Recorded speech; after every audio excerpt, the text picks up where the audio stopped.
이사야 54장 13절 14절입니다. 내 모든 자녀는 여호와의 교훈을 받을 것이니 네 자녀에게는 큰 평안이 있을 것이며 너는 공의로 설 것이며 학대가 내게서 멀어질 것인즉 네가 두려워하지 아니할 것이며 공포도 내게 가까이 하지 못할 것이라. 아멘. 그리스도 예수님의 낮아지심과 높아지심, 그가 우리를 위하여 죽으시고 존귀와 영광을 얻으심에 대한 말씀이 끝난 다음에 바로 그 효과, 그의 백성, 그의 성도가 얻는 예수 죽으심과 부활의 결과를 우리는 듣고 있는데, 이 말씀은 바로 내일의 이야기가 아니고 정말 세상 끄트머리까지 일어날 일들을 포괄하고 있다 그랬습니다. 그 중에 어제 우리 11절 12절에는 예루살렘의 그 아름다움과 영광을 말씀했고요. 오늘은 그곳에 사는 자녀들 이야기입니다. 이 자녀들, 자, 이야기하기 전에 성경 해석에 있어서 한때는 오류였지만 다시 생각해 보면 다 틀린 이야기는 아니었던 것. 이게 무슨 말이냐면 성경이 이스라엘을 향하여 주신 약속의 말씀들이 신지서에 가득한데, 옛날에는 이스라엘이 거의 2000년 동안 나라가 없었기 때문에 성경을 배웠던 또 가르쳤던 우리 선배들은 그걸 다 교회라고 해석을 했단 말이에요. 그리고 그게 다 틀린 건 아니라 그랬어요. 왜냐? 갈라디아 4장 28절에 우리 신약의 성도를 가리켜 이삭의 자녀들 이렇게 말했다고요. 이삭의 자녀가 실제로 야곱이고 이스라엘이기 때문에 성도들을 보고도 이스라엘이라고 불렀던 것이 사실이므로 다 틀린 건 아니라는 겁니다. 근데 그것이 또 어떤 측면에서 증명이 되냐면, 여러분 생각해보세요. 이스라엘의 회복은 종말에 있죠. 그 종말에 교회가 있습니까 없습니까? 교회도 있죠. 교회가 있는 시대예요. 이스라엘의 회복이, 보세요. 이스라엘이 예수님 죽인 다음에 없어졌다가 그동안에 교회가 있다가 이스라엘이 구원받을 때쯤 되면 교회가 없어지고 이스라엘만 남냐, 그게 아니고요. 교회는 그대로 있어요. 그럼 이 끄트머리의 말씀들이 말이에요. 이스라엘만 해당되고 교회는 싹 빼고, 그건 아니란 얘기입니다. 자, 예를 들어 볼게요. 내 집은 만민의 기도하는 집이라고 했어요. 만민이 이방 사람도 포함되죠. 그래서 제가 예루살렘 성전이 옛날처럼 제사만 드리는 곳이 아니라 기도하는 처소로 옛날보다 더 확장될 것인데, 거기에 만민이 있다는 얘기는 옛날 성전 제사하는데 이스라엘 사람 외에 포괄된다는 정도가 아니고, 성전이 제사 외에 오늘 교회와 같이 예배와 기도가 드려지는 좀 더 넓은 의미의 복음적인 하나님의 집으로 그렇게 변화된다, 이런 의미를 담고 있단 말이에요. 그러니까 이스라엘이 지금 예수님을 부인하고 있다가 돌아올 때 우리 교회가 없어지는 게 아니고 우리 교회도 여전히 있고, 그렇죠? 예수 믿는 사람들의 교회가 여전히 있고 이 사람들을 통해서 복음이 증거된단 말이에요. 그리고 이스라엘이 돌아온단 말이죠. 그리고 돌아올 때 보니까 이 이방인들이 자기들보다 더 잘 믿고 있어요. 그러니까 시기한다 그랬죠. 공존하는 거예요, 공존. 교회가 없어지는 게 아니고. 그렇다면 이스라엘의 마지막에 이 복된 약속들, 이스라엘이 얻을 이 구원의 이야기들은 이스라엘에만 해당되는 것이 아니고 그 시대에 같이 공존하고 있는 우리 교회들에게도 적용되는 부분이 있다고 말이죠. 예를 들면 오늘 말씀 보세요. 내 모든 자녀는 여호와의 교훈을 받는다 그랬어요. 하나님의 교훈을 받는 것이 내 모든 자녀에 있으니까 이스라엘을 일단 보는데, 이스라엘만 교훈을 받고 우리는 안 받습니까? 아니죠. 우리가 더 많이 받고 있죠. 사실 그렇죠. 이것이 이스라엘 사람들이는 시기의 이유가 돼서, 아이고 저놈들이 우리보다 하나님을 더 잘하네, 우리도 분발해야겠군, 이런 생각을 불러일으킨단 말입니다. 그러므로 이름하여 대체신학, 이스라엘을 싹 교회로 바꿔서 해석한 것은 문제지만, 이스라엘의 끄트머리에 있을 일들은 순전히 이스라엘에만 있는 게 아니라 그때에도 여전히 존재하고 있을 교회들에게도 똑같이 공통적으로 해당되는 부분도 많이 있다는 것을 생각하면, 온전히 이스라엘 거다, 교회 거다 이렇게만 싸울 것이 아니고 어떤 거는 구분이 되지만 어떤 부분은 서로 공통되어 해당되는 말씀도 상당히 많다는 겁니다. 자, 오늘 말씀도 그 중에 하나인데 보십시오. 그때가 되면 즉 예수님이 이 땅에 오신 후에는 어떤 일이 벌어지냐. 내 모든 자녀는 여호와의 교훈을 받는다 했는데 이 말의 본래 말씀은 어떤 뜻이냐면요. 여호와의 교훈 그러니까 어떻게 해서든지 하나님의 말씀을 듣는 것을 가리키는 것처럼 보지만 그게 아니고 직접 듣는다 그 말입니다. 직접. 여호와께 가르침을 받으리라 이런 말입니다. 하나님이 직접 가르치는 날이 온다는 얘기예요. 와 놀랍죠? 그리하여 네 자녀들은 평강을 얻을 것이다. 이것도 그냥 평강이 크다는 얘기예요. 이전의 평강보다 크다는 거예요. 비교해 볼게요. 엘리야가 하나님 말씀 전할 때보다 더 큰 평강이 있다는 말이에요. 오늘 우리가 지금 이사야 읽고 있는데 이사야를 통하여 들을 때보다 더 큰 평강이 있다 이 말이죠. 자, 그날이 왔습니까? 안 왔습니까? 왔죠. 예수님이 진짜 왔잖아요. 나를 본 자는 아버지를 보았다. 그리고 예수님이 실제로 이 말씀을 오늘 본문을 그대로 본인이 직접 인용을 했어요. 요한복음 6장 45절에 선지자의 글에 저희가 다 하나님의 가르침을 받으리라 기록되었은즉 아버지께 듣고 배운 사람마다 내게로 오느니라. 아멘. 예수님이 이 말씀인데 그 말씀이 바로 13절이에요. 13절. 선지자가 뭐라고 말하면 아버지께 직접 듣고 배우는 때가 온다 그랬다. 그러면 그렇게 배운 자녀들은 평강이 솟아난다 했다. 근데 내가 지금 너에게 가르치는 바가 뭐냐? 그 말씀의 성취다 이렇게 말한 거예요. 쉽게 말하면 그 말씀의 성취다. 그리고 아버지께 배웠기 때문에 내게 온다. 면서 또 내게 배우면 아버지를 뭡니까? 이 말씀의 성취가 내게 배움으로 통해서 되는 것이고 그런데 사람들이 예수님께 저분이 하나님의 아들이다 이거 아는 것은 아버지가 주신 지식이죠. 그래서 아버지께 배운 지식이다. 베드로가 신앙 고백할 때처럼 그렇게 예수님 말씀한 거예요. 자, 그 결과 뭘 얻었죠? 병든 자는 낫고 귀신은 쫓겨나고 앉은 이도 일어나고 죽은 자도 살아나고 여기에 공포와 두려움이 있습니까? 평강과 희락이 있습니까? 평강과 희락이 있죠. 하나님이 나는 의와 평강과 희락. 예. 그리고 이거를 이제 조금 더 확장하면 뭐냐? 예수님이 승천하시기 전에 죽으시기 전에 가르쳤어요. 내가 승천한 다음에 죽고 다시 살아난 다음에 누구를 보내준다고요? 보혜사 성령을 너에게 보내주리라. 그럼 성령이 와서 뭐 한다고요? 가르치리라 그랬어요. 이거 진짜 중요합니다. 이 앞부분을 빼고 성령이면 권능을 받는다만 생각하면 곤란하고 내용 없는 권능은 그거 점쟁이 된다니까요. 네. 보혜사 곧 아버지께서 내 이름을 보내실 성령 그가 너에게 모든 것을 가르치시고 첫 번째 보혜사를 얘기할 때 예수님이 처음 언급한 게 이거예요. 가르친다는 걸 일본어로 말했어요. 내가 너희에게 말한 모든 것을 생각나게 하시리라. 그래요. 뭘 가르치냐? 내가 너에게 가르친 거. 딴 거 아니고요. 그거를 더 구체적으로 깊이 넓게 높게 말씀과 말씀이 연결해서요. 우리 이제 신경과 신경이 닿아야 불꽃이 튀겨서 움직일 수 있는 것처럼 끊어지면 죽어버리잖아요. 말씀과 말씀이 끊어진 게 아니라 닿을 수 있도록 요 일까지 내용을 알 뿐만 아니라 이 말씀과 저 말씀이 오늘 제가 부족하지만 이렇게 설교하는 것처럼 성령께서 가르쳐준다고요.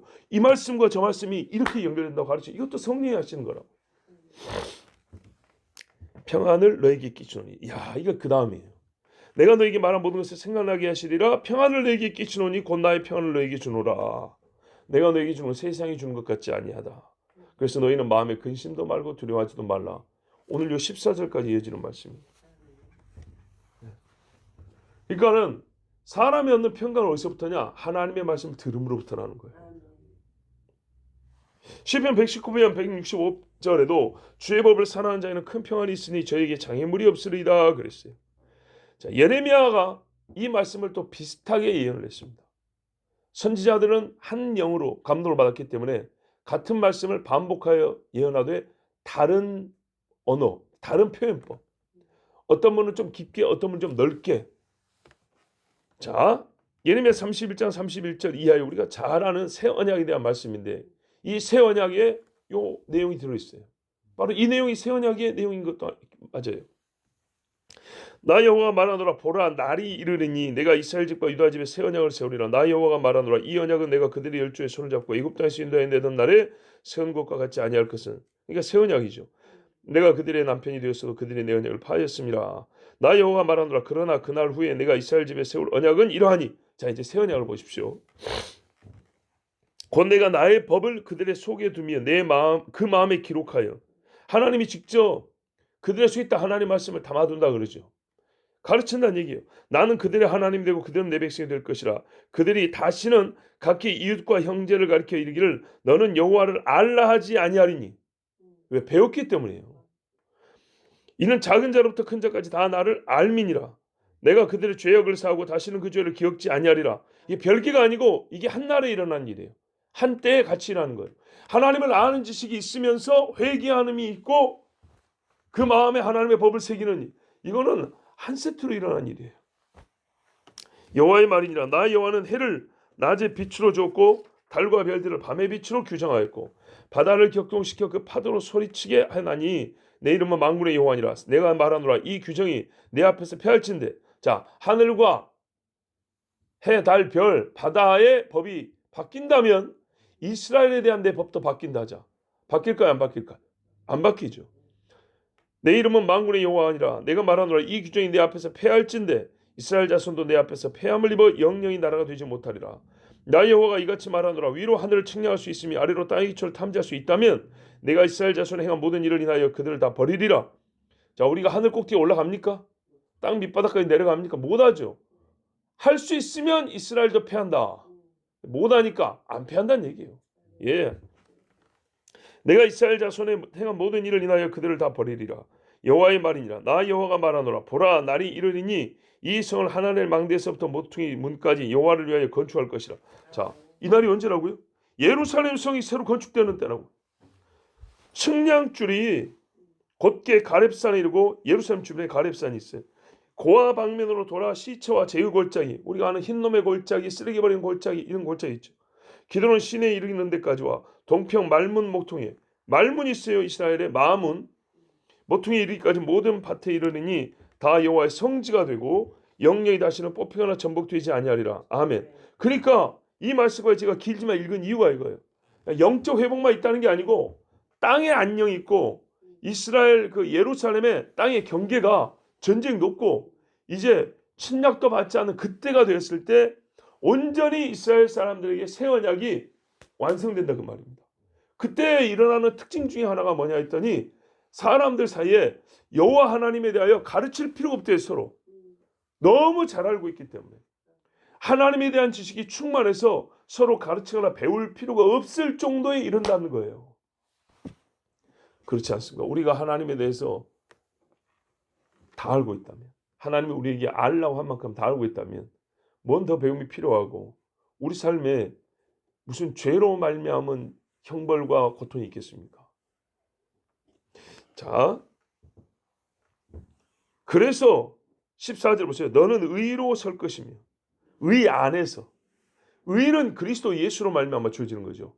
그러니까는 바꿔 말하면 예수 안에서 확고히 세워진다. 안 넘어진다는 거야. 여러분, 평안이 뭐냐 하면 사람이 의로 서는 겁니다. 죄를 지으면 발 뻗고 잡니까? 못 잡니까? 못 자죠. 그래서 도둑놈들은 경찰 보기만 해도 은근슬쩍 피하거나 눈을 안 맞추려고 하고 이런 거 있죠. 뭐 범죄자하고 경찰 사이입니까? 애기들 키울 때도 보세요. 깐난해도 부모하고 뭔가 마음이 정직하게 맞닿지 않을 때 뭔가 좀 걸리는 게 있을 때 깐난해도요 살짝 눈빛이 벌써 달라요. 희한합니다. 평강은 의에서 나오는 거예요. 서로 간에 불의함으로 말미암아 거리낌이 없을 때 나오는 거예요. 죄가 없게 될 때 평안이 있고요. 죄 용서를 받을 때 압제가 멀어져요. 그렇죠? 이 땅에서 사람이 타인에게 압제를 당한다는 것은 죄가 있기 때문이죠. 네 죄로 시작됐건 내 죄로 시작됐건 죄가 시작되었고 끝나지 않았다는 얘기입니다. 그 죄의 보응이 아직 끝나지 않았다는 겁니다. 자, 하나님께로부터 배운다 했어요. 13절에 여호와께로부터 배움과 이런 일들, 즉 의로 서고 학대가 멀어진다는 것은 직접적인 상관관계가 있어요. 하나님으로부터 배우지 못한 자는 죄를 알지 못하고 여호와의 가르침을 받지 못한 자는 의도 알지 못합니다. 그러므로 이 사람에게는 항상 무엇입니까? 학대와 두려움이 있습니다. 이걸 말하면 밖에서부터 오는 거예요. 이스라엘이 죄를 짓고 하나님을 알지 못할 때 하나님의 말씀을 귓등으로 던져버렸을 때 어떻게 해요? 외세 침략이 계속 있었죠. 또 이런 경우 있습니까? 있습니다. 성경에 뭐라냐면 미치는 것과 네 눈에 이상한 것들이 보일 것이요 두려움에 빠집니다. 실제로 있어서이지만 없는데도 불구하고 마음속에서 공포가 일으켜지는 이미지들입니다. 그래서 어디 집 밖으로 나가지도 못하고 벌벌 떱니다. 14절 후반 보세요. 공포 그것도 너를 가까이 하지 못할 것이라. 너에게 가까이 하지 못할 것이기 때문이다. 이 무슨 말이에요? 네가 왜 평안하냐? 공포라는 것도 네 속에 접근도 못할 거다.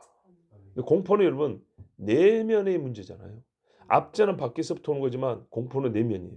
밖에서 위협이 있기 때문에 속으로 공포를 느끼는 경우도 있지만 진짜 큰 문제는 밖에 문제가 없는데도 불구하고 혼자서 속에 무서워서 벌벌 떠는 겁니다. 귀신 영화 보고 나면 밖에 귀신 안 기다리고 있어요. 그런데도 불구하고요. 어릴 때는 밖에 못 나왔죠. 화장실도 못 가고. 예. 전설고향 그 텔레비에서 귀신 나옵니까? 아니죠. 물론 우리 눈에 보이지 않지만 귀신은 사방에 깔렸죠. 그러나 전설고향처럼 예? 소 간 빼먹는 귀신이 문 밖에 서가지고 이러고 있질 않아요. 그래도 불구하고 왜 못 나옵니까? 그걸 본 이후로 여기서 자꾸 두려움이 생기기 때문이죠. 공포가 생기는 거예요. 이 공포 때문에 사람이 뭐 보고 놀란 것은 뭐 보고 놀란다고 손에 일이 잡히지도 않고 일도 못해요. 벌벌벌벌 떨어요. 떤다고요. 자, 하나님은 그럼 어떻게 하냐? 평강이라는 것은 외적인 어려움, 위험만 없어서가 아니라 속에 내면에서 평강이 이렇게 솟아나야 돼요. 이렇게 쭉 올라오는 거. 예, 계속 밖으로 들어오는데 이걸 밀어내는 평강이 있다는 얘기입니다. 밖에 있는 위험만 사라지는 것이 아니라 속에 있는 공포와 두려움도 사라진다. 우리가 전에 읽었는데요. 게으른 자는 뭐라 하느냐면 두려움을 핑계를 댄대요. 왜 너 일을 안 하냐 했더니 아니 문 밖에 문 열고 나면 사자가 기다리고 있어가지고 내가 못 나간다고 이런 말을 한대요. 실제로 사자 없어요. 그런데 그렇게 거짓말하지만 그게 또 한편으로는 무슨 말이에요? 속에 있는 두려움을 핑계를 대는 거예요. 그러면 아, 저 사람이 지금 여기 안에 뭐 문제가 있나 보다 하고 딱히 강권을 하거나 뭘 하지 못해요. 무서워서 못 나간다는데. 자, 해악을 입을지도 모른다는 생각 자체가 사람에게는요. 삶의 의욕도 상실하게 하고 손에 일도 잡히지 못하게 하고 거룩한 일에 대한 도모도 멈추게 만듭니다. 이다 잘못되면 어떻게 할까? 서로 싸우면 어떡하지? 분란이 일하면 어떡하지? 그러면 아무것도 못합니다. 사람이 악한 일을 계획해서만이 아니라 선한 일을 계획해도 인간이 하는 문제이기 때문에 일이기 때문에 그 중간에 다툼과 갈등이 있기 마련입니다. 근데 그 모든 것들 생각하면요. 구더기 무서워서 장 못 따는 거 똑같은 거예요. 그런데 그런 두려움이 없다면 혹 실수할 수 있고 갈등이 일어날지라도 평강의 마음으로 해결할 수 있겠죠. 두려움으로 시작한 일은 겁봐 이럴 줄 알았어 하면서 돼가지고 어떻게 냐 공포와 두려움이 많을수록 탓이 많아집니다. 그리고 해결 방안도 없습니다. 그때 뭐가 필요하죠? 우리가 이런 말 하죠. 어른들에 대한 침착해 그런다고요. 예. 침착함을 가진 사람이 문제 파악을 쫙 합니다. 그리고 어떻게 해결할까 생각도 거기서 나오지 벌벌 떨고 있는 데서요. 좋은 생각이 안 나옵니다. 왜요? 생각이 흔들리고 있는데요. 여기서 뭐가 나오겠습니까? 공포가 없고 마음이 평강하다는 것은 이렇게 중요합니다. 자, 하나님의 빛, 여러분 어둠 가운데 두려움이 있죠. 빛은 주의 말씀에서, 주의 말씀은 내 발에 빛이고 등이라고 그랬죠. 뿐만 아니라 하나님의 권능은 어디에 있냐? 말씀에 있죠. 말씀 자체가 권능이죠. 근데 그 말씀이 내게 온다고 생각해 보세요. 그러면 뭐가 함께 와요? 권능이 함께 오는 겁니다. 그래서 이스라엘이 회복될 때 그들은 사방에서 우겨쌈을 당하고 있을 때고 무서워서 벌벌 떨고 있을 텐데 그들에게 하나님이 군사적인 평안, 정치적인 안녕 이것은 결과로서 주어지는데 먼저 시작하는 일이 뭐냐? 하나님이 가르치는 겁니다. 너희가 왜 여기에 왔는가? 자, 바벨론에 끌려간 이스라엘 백성들, 유다인들이 겪은 일이 뭡니까? 종살이하고 조롱을 당하고 있을 때 그들의 마음에 뭐가 떠올랐어요? 우리가 왜 여기에 있는가? 우리가 여기에 있는 이유, 그럼 어떻게 하면 돌아갈 수 있는가? 를 생각할 때 하나님 빼놓고 답이 나옵니까? 전혀 없습니다. 우리가 여호와를 버렸기 때문이로다. 우리가 하나님의 말씀을 던져버렸기 때문이로다. 근데 이것도 못 깨달을까 하나님이 가르쳐 줍니다. 너희가 그런 궁금증이 생길 날이 올 것인데 내가 미리 가르쳐 줄게. 그래서 예레미야나 이사야 미리 다 가르쳐놨어요. 읽기만 하면 될 문제예요.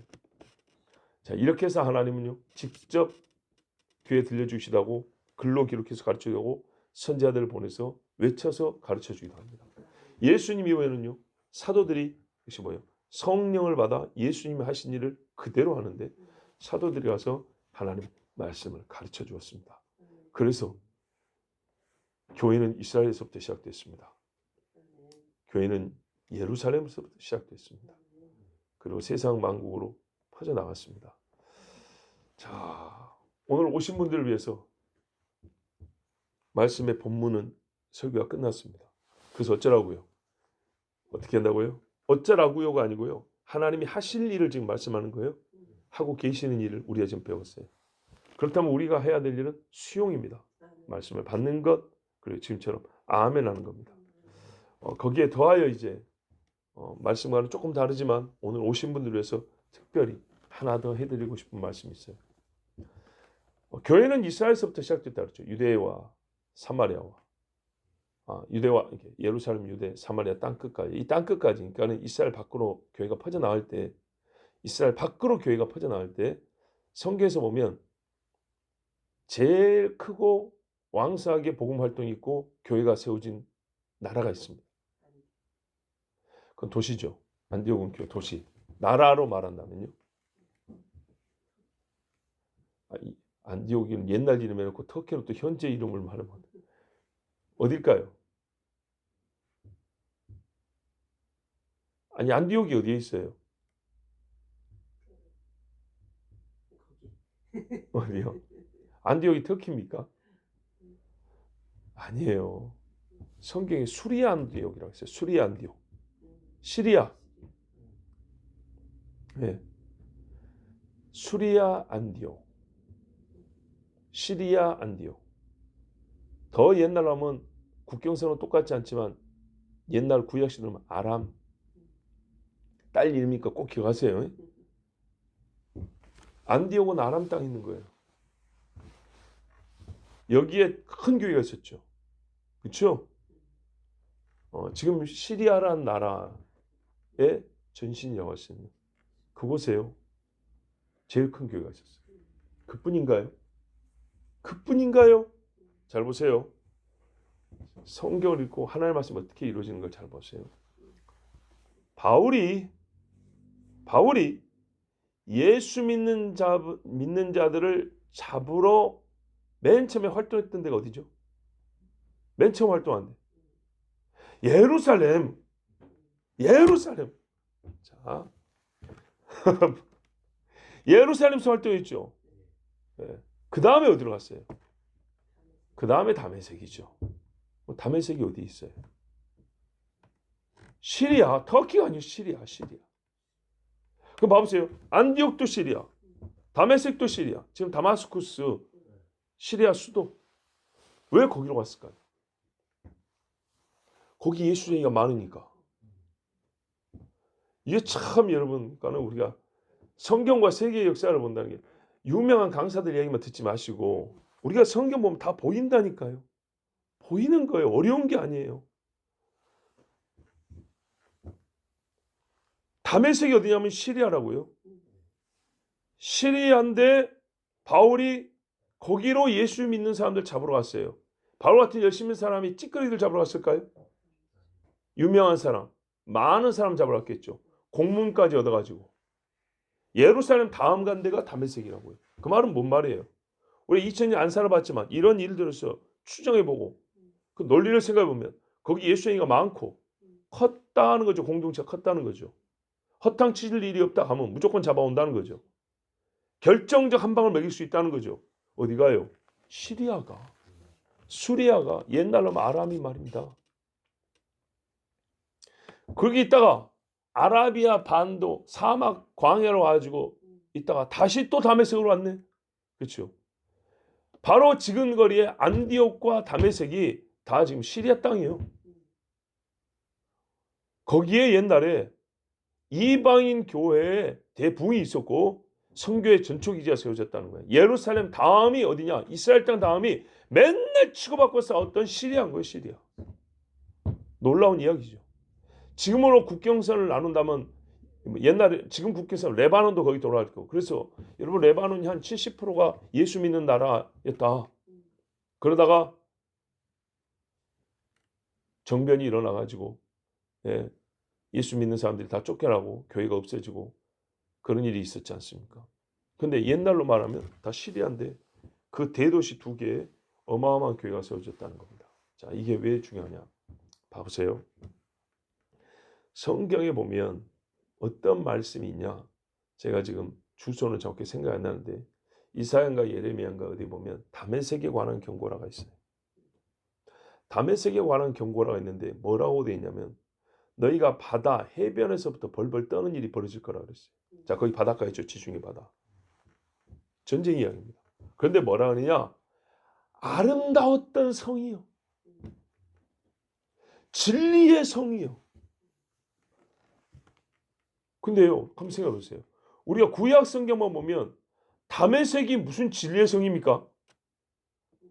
뭘 하나님의 이름이 있고 하나님의 아름답다고 말할 성입니까? 말도 안 되죠. 그런데요, 다메섹이 그렇게 불린다는 거예요. 그런데 그 다음에 이제 하나님의 벌을 받아요. 그리고 이제 그 다음 역사가 이루어지는데 제가 이제 본문이 아니기 때문에 짧게 말씀드리면 찾지 마세요, 권사님. 나중에 찾으세요. 봐보세요. 이 말씀을 읽을 때 우리가 시대를 보는 거예요. 다메섹이 언제 하나님 앞에 진리의 성읍이라고 칭함을 받은 적이 있었는가?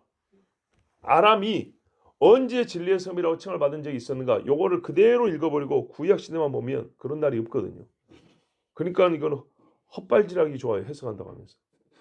성경을 제대로 딱 보면 사도행전에 나온다니까요. 구약에 다메섹이 나중에는 진리의 성읍이고 내 이름이 있었고 내 아름다움이 있는 성읍이라고 내가 아름답다 여겼던 성읍이라고 칭함을 받는 날이 있다는 거예요. 예언을 그렇게 해놨어요. 그런데 우리가 구약 시대 내내 보면 이런 일이 없어요. 없다고요. 그리고 이제 그 다음 이야기가 있어요. 그 다음 이야기를 생각하면 무슨 말이냐? 2000년 전에 다메섹과 안디옥이 하나님 앞에 교회가 세워졌고 진리가 가르쳐졌고 선교가 거기서 왕성히 일어났던 그 역사를 우리가 떠올리면 이 예언의 말씀이 이렇게 성취가 됐구나를 알 수 있고, 그런데 그 다음 이야기는 그 다음에 이제 그러나 다메섹이 이러이러해서 하나님께 벌을 받고 또 이렇게 해서 이스라엘과 이런 관계를 맺겠구나. 그 성이 불탄다고 돼 있어요. 예루살렘은 하나님이 불벽이 되어 지켜주지만 다메섹의 벽은 불로 태워 없애버린다고 그랬어요. 그런데 그 순서가 어떻게 되냐? 진리의 성이라고 불린 다음이라 이렇게 돼 있다고요. 그러면은 이걸 구약 시대 안으로만 해석하기 어렵죠. 그렇죠? 그러면은 다메섹이 지금 여전히 건재하고 있는데 그 성이 불에 탄다? 언제? 어떻게? 생각해보니까 그 중간에 뭐였다고요? 내가 다메섹을 진리의 성이라고 부른 일이 있은 다음에 그랬다고요. 그럼 그게 언젠가 할 때 우리가 기본적으로 2000년 전에 이 다메섹과 어디입니까? 안디옥에 그리스도의 교회가 서 있었고, 봐보세요 여러분. 바울이요. 눈이 어두워졌잖아요. 어디 가서 안수받고 눈이 떠졌어요? 다메섹에. 직가라는 거리에. 거리 이름이에요. 우리 무슨 로 한 것처럼. 그 거리 하면 아나니아라는 제자가 있으니 이렇게 돼 있어요. 아나니아 사피라는 그 도둑놈들 말고 그리스도의 제자로서 아나니아라는 사람이 있는데 이 사람이 성령에 충만하여 하나님이 계시를 받고 바울을 안수하여 눈뜨게 해준 사람이에요. 그런 사람이 있었다고요? 다메섹에 있었다고. 다메섹에. 시리아에. 그때 하나님께서 그곳에 진리의 가르침이 왕성하게 해줬던 역사적인 실제 사건이 있었다는 겁니다. 그러나 어떻게 해요? 이들이 그런 하나님의 가르침을 받고도 범죄하여 주의 말씀을 버렸으므로 어떻게 됩니까? 나중에 너희는 그 성이 불에 탄다고 그랬어요. 그러나 지난 2000년 동안에 그 일 없었죠. 그런데 여러분 지금 이 끄트머리가 됐을 때 우리가 지금 서서히 이 말씀의 성취를 보고 있는 겁니다. 그 전체를 쭉 보고 있는 겁니다. 이스라엘 7월 아람에서 진리의 섬이라 불리던 다메섹을 가진 아람으로, 그 다음에 다시 그 성벽이 하나님께 범죄함으로 불에 타는 아람 다메섹까지, 이게 과정을 보고 있는 겁니다. 여러분, 그러니까요, 여러분이 어디 가서 강의를 들을 때 유명한 예언자들도 있고 시대를 통치하는 사람도 있는데, 죄송하지만 나는 그런 훌륭한 분들의 가르침을 받는 것 못지않게 직접 성경을 볼 때 생각을 한번 해보시면 많은 걸 배울 수 있는데, 그냥 듣는 데만 너무 익숙해진 게 너무 안타까워요. 듣지도 않으려는 자세가 문제긴 하지만, 누가 좀 유명하단다, 누가 막 뭐 보고 왔단다, 누가 막 지식이 있단다 그러면 그냥 막 머리 밀고 와서 막 듣고 수동적으로 그러지 말고 본인이 직접 성경을 보면 많은 게 보인다니까요. 예? 한꺼풀만 베끼고, 우리 허들 경기할 때 장애물 달리기 하잖아요. 허들 하나만 넘으면, 허들이 가운데 서 있지만 6점 뺏고 넘으면 이렇게 펑 뛴다고요. 이렇게 한 가지 장애물만 넘어도 이렇게 멀리 볼 수가 있어요. 하나님 말씀에.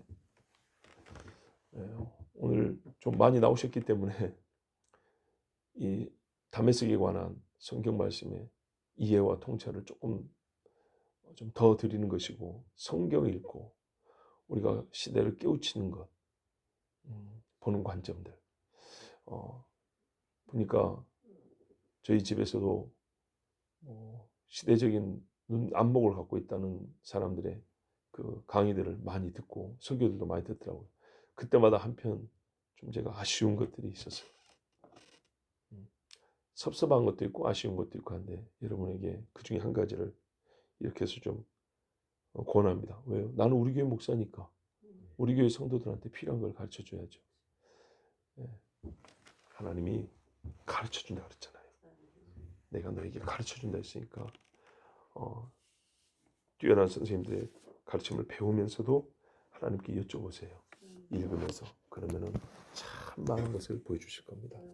기도하겠습니다. 아버지 하나님, 감사합니다. 오늘도 우리를 사랑하시고 은혜 주셔서 월요일에 사실은 제일 피곤하고 제일 나오기 어렵고 또 안 나오면 그런가 보다 하고 지나갈 날이지만, 주님 이렇게 또 많이 백성들을 모아주셔서 감사합니다. 아버지의 뜻이 어디 있는지 이것은 받은 자와 주는 자가 압니다. 주여, 우리 자신이 하나님이 오늘 나에게 말씀하시고 또 세우신 뜻이 무엇인지 알게 하시옵소서. 우리가 여호와의 의 안에서 확고히 세워지고 평강을 얻는다 했습니다. 하나님께 들음이 있는 자, 믿는 자는 의와 평강과 희락이 있습니다. 주여, 더하여 이 시대에 대한 통찰도 반드시 필요한데 우리가 어디서 얻겠습니까? 하나님이 가르쳐 준다 했습니다. 예수를 죽이기까지 한 그들에게도 하나님이 가르쳐 주셔서 의에 거할 수 있을 정도가 되게 한다 했습니다. 주여, 우리에게도 말씀하여 주시옵소서. 읽고 쓰고 암기하고 또한 묵상할 때 주님이 하시고자 하는 말씀 우리에게 다 알려주시고, 우리가 의혹을 갖지 아니하고 명료하고 맑게 주의 말씀을 알고 또한 알므로 말미암아 인내하며 이 시대를 위해 기도하는 주의 종들 되게 하옵소서. 예수 그리스도의 이름으로 기도하옵나이다. 아멘.